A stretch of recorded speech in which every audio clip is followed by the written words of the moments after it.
내가 너희를 고아와 같이 버려두지 아니하고 너희에게로 오리라. 조금 있으면 세상은 다시 나를 보지 못할 것이로되 너희는 나를 보리니 이는 내가 살아있고 너희도 살아있겠습니다. 그날에는 내가 아버지 안에 너희가 내 안에 내가 너희 안에 있는 것을 너희가 알리라. 나의 계명을 지키는 자라야 나를 사랑하는 자니 나를 사랑하는 자는 내 아버지께 사랑을 받을 것이요 나도 그를 사랑하여 그에게 나를 나타내리라. 가롯신 아닌 유다가 이르되 주여 어찌하여 자기를 우리에게는 나타내시고 세상에는 아니하려 하시나이까. 예수께서 대답하여 이르시되 사람이 나를 사랑하면 내 말을 지키리니 내 아버지께서 그를 사랑하실 것이요 우리가 그에게 가서 거처를 그와 함께 하리라. 나를 사랑하지 아니하는 자는 내 말을 지키지 아니하나니 너희가 듣는 말은 내 말이 아니요 나를 보내신 아버지의 말씀이니라. 아멘. 오늘도 이 새벽에 우리 나온 우리 성도님들을 축복합니다. 우리 한 주간 주님의 말씀 안에서 늘 강건하시길 주님의 이름으로 간절히 축원합니다.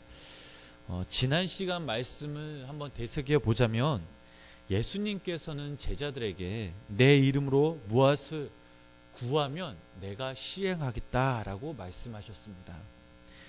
예수님의 이름으로 기도하라라는 것은 예수님의 이름이 신실하고 참됨을 뜻하기에 예수님의 이름으로 기도하라라고 말씀하셨습니다.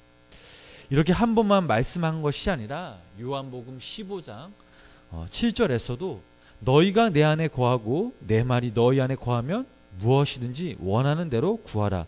그리하면 이루리라 라고 말씀하셨습니다.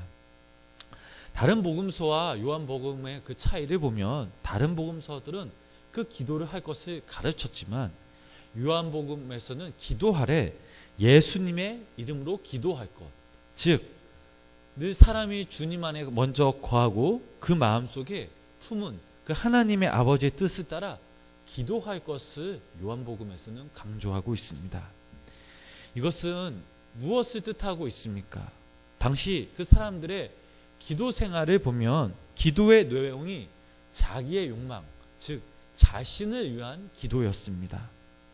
기도의 내용이 자신을 위한 기도는 절대 지혜의 삶과 생명의 삶을 살아갈 수가 없습니다. 기도의 내용이 거룩해질 때 무엇보다 예수 그리스도의 이름으로 구할 때 그 삶은 성숙한 그 삶으로 이어질 수가 있습니다. 기도가 우리의 삶을 지배하고 또 우리의 삶을 이끄심을 믿으시기를 바랍니다. 마지막으로 예수님이 강조하신 것은 바로 행함이 있는 믿음이었습니다.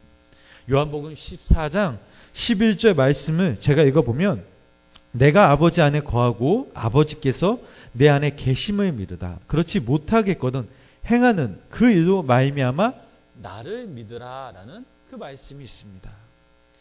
예수님께서는 사랑하는 제자들에게 성자 하나님의 그 대심을 증거하실 뿐만 아니라 행함이 있는 그 믿음을 통해 하나님 아버지를 찾으라 라고 이렇게 강조하셨습니다.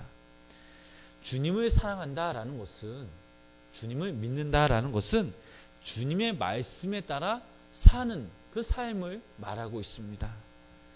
믿음은 감정의 변화로 인해 혹은 말씀을 읽고 듣고 끝나는 것이 아니라 하나님의 말씀이 우리의 삶에 비춰짐으로 그 말씀이 드러나며 행함으로 이어질 때 우리는 진정 그 하나님의 자녀라라고 말할 수 있습니다.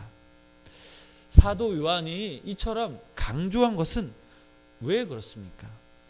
시간이 예수님을 믿고 영접한 이후에 시간이 꽤 흘러가자 많은 그리스도인들은 아직까지 온전한 믿음, 즉 행함이 있는 그런 삶이 아니었기 때문입니다. 그들의 믿음 생활은 철저히 나락으로 떨어졌습니다. 그런 상황 가운데 사도 요한이 믿음대로 또 말씀대로 또 행함이 있는 삶을 사는 것을 강조하지 않을 수 없었습니다. 그 당시와 오늘날 그 시대적 상황, 그 그리스도의 상황을 보면 어떻습니까? 별반 차이가 없습니다. 하나님을 믿는다 하면서 하나님의 말씀과는 동떨어진 그 삶을 살아가는 그 그리스도인들이 오늘날 너무나 많이 있습니다. 그러므로 우리는 이럴 때일수록 예수님이 말씀하신 그것들을 마음속으로 깊이 되새기며 예수님의 이름으로 기도하며 말씀에 따라 사는 삶, 행함이 있는 그 삶을 살아가야 될 줄 믿습니다. 오늘 저희들이 읽은 이 본문의 말씀의 상황을 보면 예수님께서는 몇 시간 후 끌려가 십자가에 못 박혀 죽으셔야만 했습니다.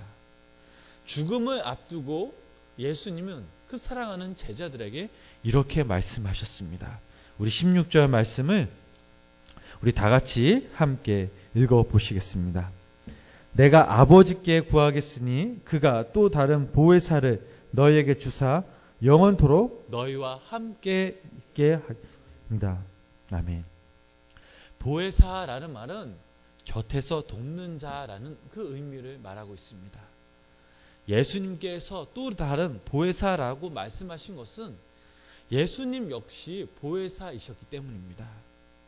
예수님은 육신의 몸을 입고 이 땅에 오셨습니다. 죄악과 어둠 가운데 빠져있는 그 사랑하는 당신의 백성들을 위해 오신 보혜사 성령님이셨습니다. 육신의 몸을 입고 오신 예수님께서 이 땅을 떠나실 때가 되었을 때 하나님 아버지께서는 또 다른 보혜사를 보내시어 인간을 영원토록 도울 것을 약속하셨습니다. 그렇다면 그 보혜사는 누구입니까? 26절 말씀 보면 이런 말씀이 있습니다. 제가 한번 읽어보겠습니다.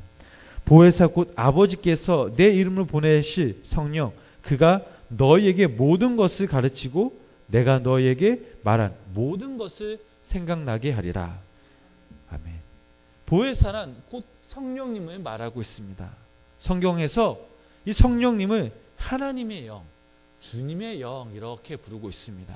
성자 하나님, 즉 예수님이 이 땅을 떠나신 후 성령 하나님께서 영원토록 저희들을 지키시고 인도하십니다. 그렇다면 성령님은 어떤 분이시며 우리들을 영원토록 어떻게 지키실 수 있습니까? 우리 요한복음 14장 우리 17절 말씀을 우리가 함께 읽어보시겠습니다. 그는 진리의 영이라 세상은 능히 그를 받지 못하나니 이는 그를 보지도 못하고 알지도 못함이라. 그러나 너희는 그를 아나니 그는 너희와 함께 거하시며 또 너희 속에 계시겠습니다. 아멘. 성령님은 진리의 영이십니다. 세상은 이러한 진리의 영이신 성령님을 알아보지 못합니다. 그러나 믿는 그리스도인들은 이 성령님을 모두 알고 있습니다. 그분이 보이진 않지만 우리를 인도하시는 분, 우리를 사용하시는 분이 성령님이라는 사실을 너무나 잘 알고 있습니다. 무엇보다 우리를 도우시고 하나님의 그 말씀인 그 진리를 알게 하시며 우리가 다른 길에 빠지더라도 우리를 선한 길로 인도하시는 분이 바로 성령님이라는 그 사실을 우리는 느낄 수가 있습니다. 계속해서 주님은 말씀하고 계십니다. 우리 18절부터 20절까지 말씀을 우리 함께 읽어보시겠습니다. 내가 너희를 고아와 같이 버려두지 아니하고 너희에게로 오리라. 조금 있으면 세상은 다시 나를 보지 못할 것이로되 너희는 나를 보리니 이는 내가 살아있고 너희도 살아있겠음이라. 그날에는 내가 아버지 안에 너희가 내 안에 내가 너희 안에 있는 것을 너희가 알리라. 아멘. 이제 몇 시간 후면 예수님은 십자가에 못 박혀 돌아가십니다. 가장 중요한 그 순간 예수님께서는 제자들을 향해 내가 너희를 고아와 같이 버려두지 아니하고 너희에게로 오리라 라고 약속하셨습니다. 그날에는 너희가 내 안에 내가 너희 안에 거할 것이라 라고 이렇게 말씀하셨습니다. 그렇습니다.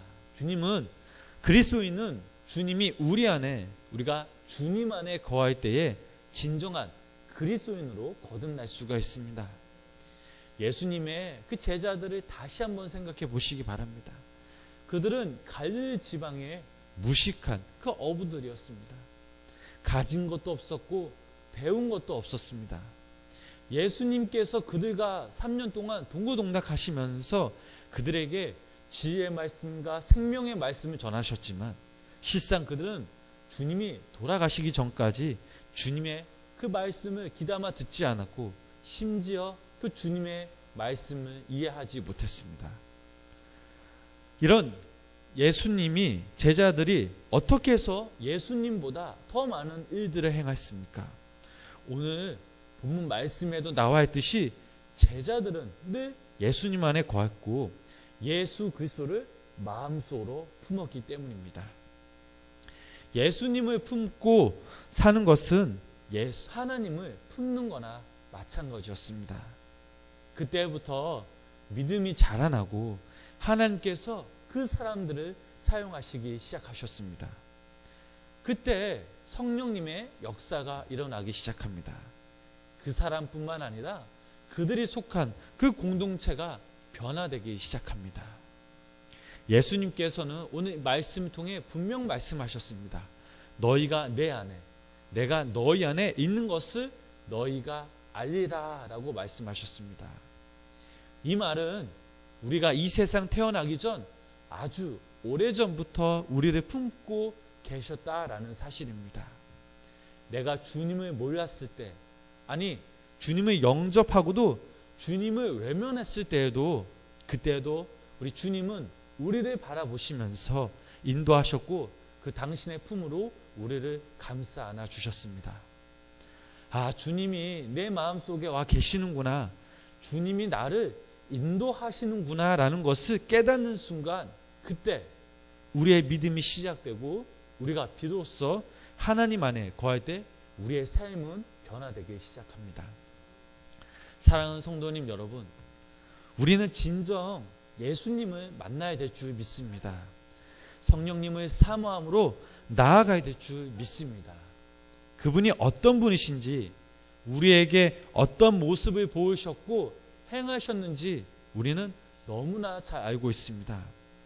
주님은 이미 우리를 선택하셨고 우리 안에 거하십니다.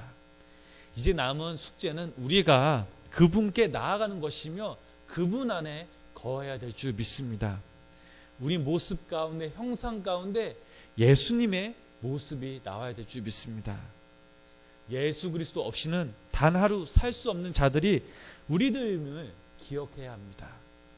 이것을 바르게 인식할 때 우리는 비로소 예수님께 온전히 사로잡혀 예수님이 내 안에, 내가 예수님 안에 거할 줄 믿습니다.